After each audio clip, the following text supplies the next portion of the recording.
All right, it looks like we are live. I'm going to just give a couple minutes for anyone to pop in. And I apologize, Winnie here in the back is meowing like crazy. I don't know what her problem is today. So she will be joining in. All right, so today we are going to be talking about Februalia and Lupercalia.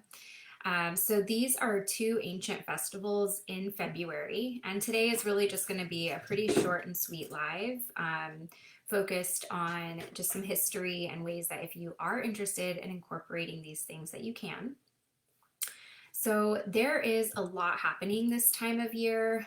We just celebrated Imbolc, Candlemas, Chinese New Year's coming, the Lunar New Year. Uh, Now, we have Valentine's Day tomorrow. Today's February 13th. There's Groundhog's Day, like all these things that are happening this time of year in the Northern Hemisphere.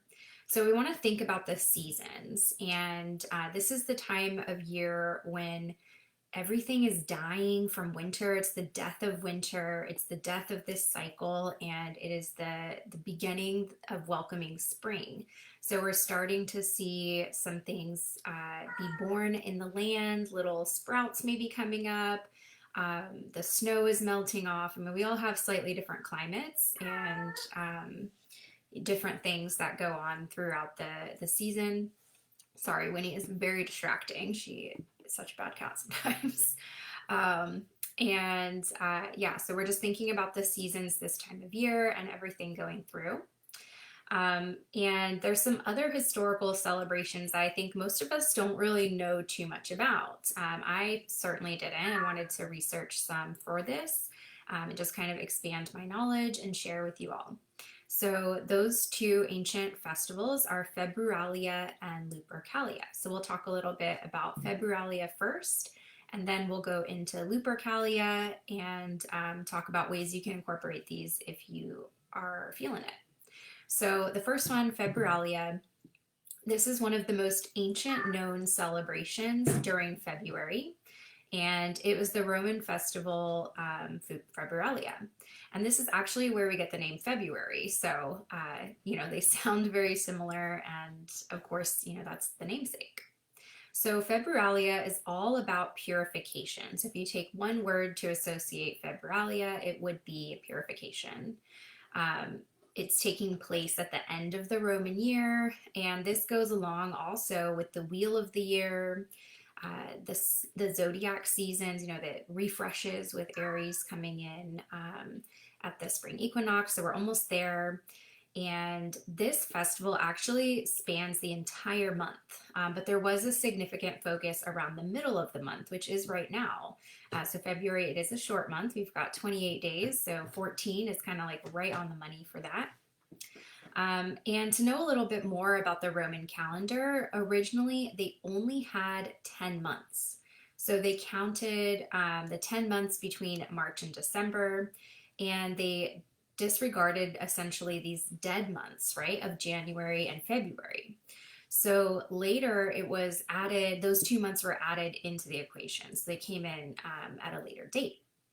That was new information to me. So I thought that was really cool to think about. 10 is often kind of a magical number, right? Like it's a cycle. It's the 1 and the 0 kind of coming together. So it's interesting kind of moving into that 12 space if you know about numerology. And let me find out my notes. Okay, so sorry, this cat, I don't know, she is crazy. She's a Bengal, so she's an old lady, but they're very hyperactive and demanding cats. So even though she normally sleeps, she has her moments. I think she is honestly mad that she was sitting in this chair, and now she's knocking everything down. She was sitting in this chair, and she's like, "I want to sit there," and I'm gonna just basically throw a tantrum. So I apologize for her. Okay, let me get back to this, and I apologize for jumping around with my distraction going on.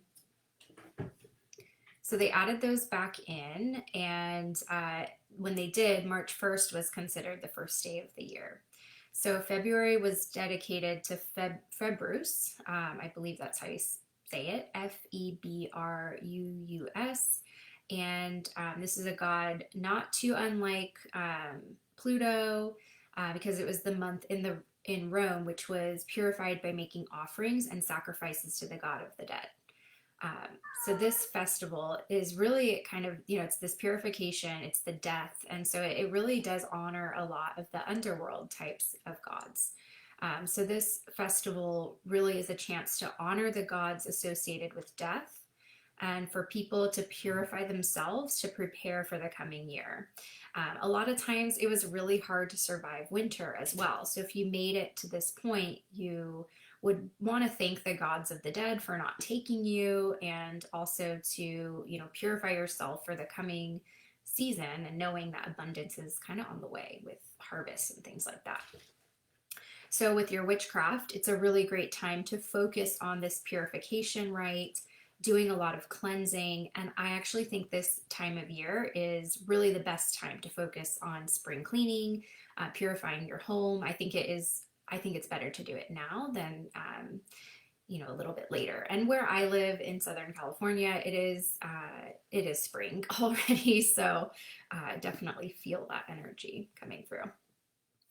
So Februalia is also associated, or it's celebrated with the goddess Juno, and she also she shares many qualities with Brigid, also associated with Imbolc. So there's a big crossover there, kind of with this Roman side, and then also the Celtic side. The Romans would offer sacrifices to Juno on the first of the month in February, and clean their homes, and you'd use sacred items to purify their surroundings.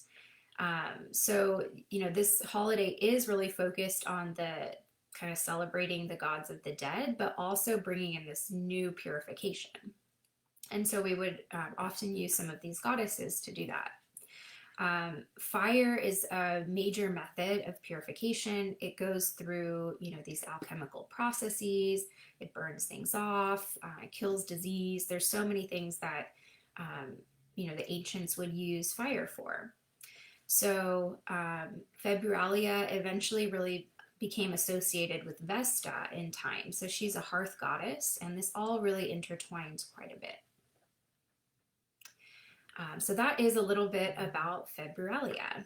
I do not see any comments. I'm not sure if anybody is watching live. I cannot see any of that data on my end, so I know sometimes Facebook is just really glitchy.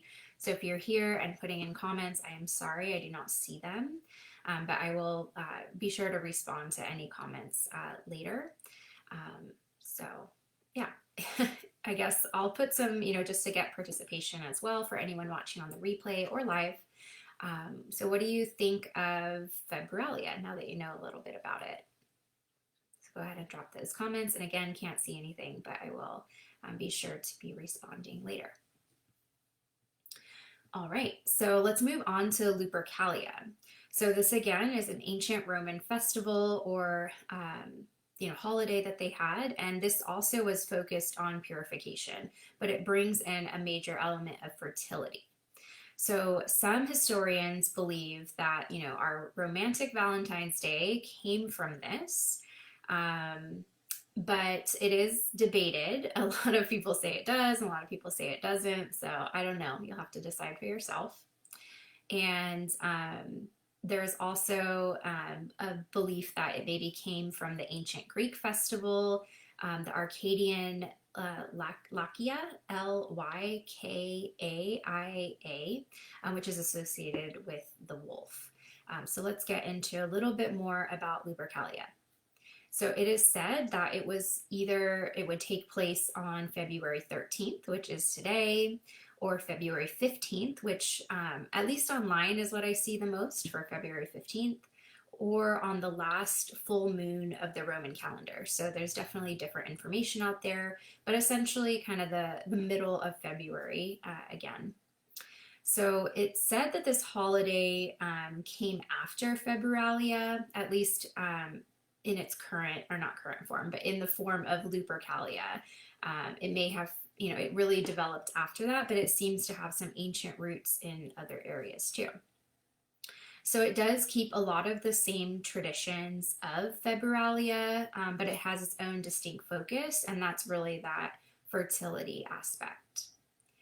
Um, so this also brings in powerful sexual energies, so that's a very cool thing with Valentine's Day, kind of our modern practice. And there was like a central ritual that took place, and this really honors the start of Rome, and that's how the Romans did it. But again, could have gone farther back. But it honors the sacrifice that was given at the foot of the hill where Romulus and Remus, who are the legendary founders of Rome, were supposed to have been suckled by a she-wolf in a cave called Lupercal. So there's a lot to unpack there. We have this Lupercal cave. That aligns to the Lycia with the wolf, or Lycia with the wolf. The cave, really connects to that underworld kind of thing, and maybe being born out of that underworld, coming out of, into that rebirth of the season. So there's a lot you can go into deep dive directions in all of these to kind of think about. So the festival really begins in that Lupercal cave, and they were known to have priests, which were called the Luperci, and they sacrificed goats for fertilities and dogs for purification. So I definitely do not recommend, sacrificing these animals unless you just like happen to be a farmer and you have animals you like need to slaughter at this time, and that is like part of your normal life and ethical and all that stuff. So definitely am not here to encourage any type of sacrifice like that. And then also they would use blood and milk a lot. So you could work with these things today, or for this as well. But they would take a bloody knife that they touched to the foreheads of young noblemen, who then wiped the blood off with wool dipped in milk. So that was part of the sacrifice and the ritual that they would do. So this fertility ritual is believed to predate the rise of the Roman emperor or empire, and more of a Etruscan ritual. And so that comes from like the indigenous people of Italy. And so it's interesting, this holiday, because it was really kind of created after Februalia, but it has these ancient roots within kind of the indigenous Italy, and then even from like the Greeks. So they kind of pull from a lot of different areas and sort of remake it into their own. It's a pretty typical thing that the Romans did. So after the sacrifices, after the blood and milk ritual, they would do this running whipping aspect. And if you look at the picture that I have for the event live, you'll see like a very famous oil painting that shows this. And the people running around naked, they're called the Luperci, or the priests. They're kind of it's a coming of age sort of for various men, and they would be naked while wearing a loin cloth, which is called a febura. And they took strips of hides that were, from the animals they sacrificed, and they would run through like the ritual area, and they would strike people with the little hides. And this was a rite that was performed as a fertility blessing. So young women especially, they would like beckon them over to get hit with this hide, and they just like wanted that. They'd even line up and stuff. So this was believed to increase their fertility and also ease the pain of childbirth. So those are major aspects that they had from this ritual. So that's the more unique side to the Februalia. And then after, of course, who doesn't want a good meal? So they would all feast following the sacrifices and the event. So in terms of deities, Lupercalia celebrates the god Faunus and the goddess Juno. So these are ancient gods which predate the Roman Empire. So again, really going past the Romans into antiquity. Faunus is a wild spirit who embodies primitive sexual drive. He's a horned god who bestows the ability to see the future or psychic abilities. And he can do this in ways that may seem frightening, such as nightmares. So if you're having nightmares around this time, potentially it could be Faunus here working with you. He's often confused with Pan, but they are separate deities, separate entities, and they have a very similar physical appearance. There's a lot of horned gods out there in Celtic mythology too, so definitely has some correspondence in that. And then Juno is an ancient goddess of time. So the time and the cycles, especially feminine cycles, the triple goddess aspect as you move from like maiden, mother, and crone, or, the fertility cycles that we have, menstrual cycles, the 4-week cycle, these are all, really connected in with Juno. So she is a protector of women, and she's a very good counterbalance to that unchecked sexual energy of Faunus. So it really balances that out. And her aspect of time is really connected to that feminine energy and the cycles within that. She's a protector of women at all phases of life, but she does also work a lot with the fertility and birth aspects with women. And she is a healer focused on women's health issues, not so much like all things, but really, health related to the female body.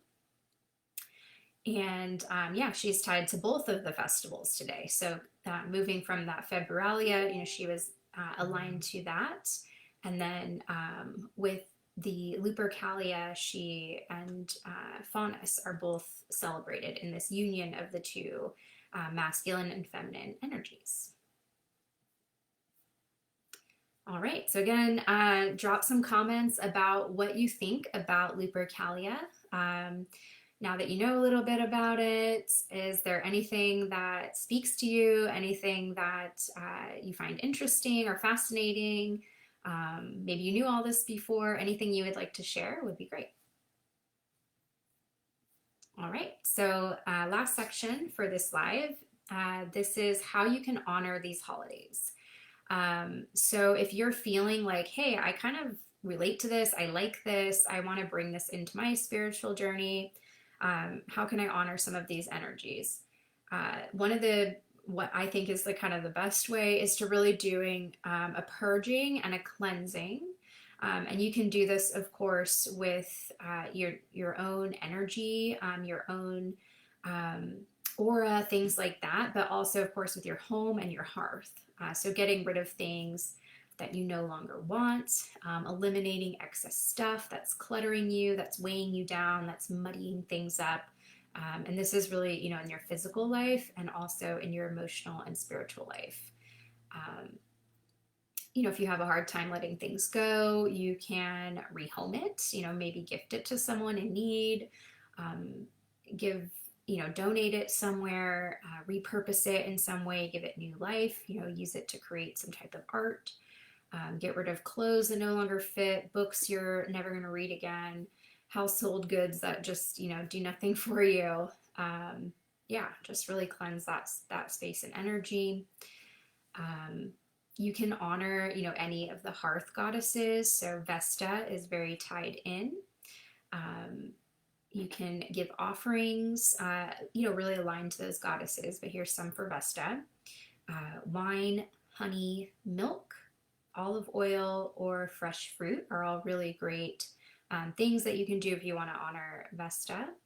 And for really any of the hearth goddesses, you can work with the fire element. So really bringing that energy into your home. So candle magic, working with a cauldron. If you have a fireplace, maybe doing something in there. Working with your stove. So you could do something, with fire on your stove, even if you have an electric stove. Oil lamps. I actually just have started working with an oil lamp, and it feels very powerful, like having that the same oil and things that I'm working with to burn, and adding a lot of intention in there. So yeah, just really honoring that hearth energy and bringing the fire of this time in with purification aspects. So kind of looking at other ways you can work with. Let's see, actually, I think Lupercalia. So if you're wanting to touch more on the Lupercalia side, thinking about really Valentine's Day coming up, um, pulling in some of the energy of that and love and sex. So you can do sex magic. You can spice it up a little bit. And of course, you can do this with yourself or with a partner. You could create a self love altar. And this is right on theme with our WISP this month of self love. And we can do purification and cleansing rituals. There's so many out there. You could do like a bath. You could do smoke cleansing. You can use incense. There's so many ways to purify and cleanse. But that is probably the number one takeaway I would have for this live is to honor these holidays, to really do that and get ready for the spring energy. Of course, nature is always a great place to turn for any point in the wheel of the year, any point of holidays and festivals and things. Start looking for early signs of spring.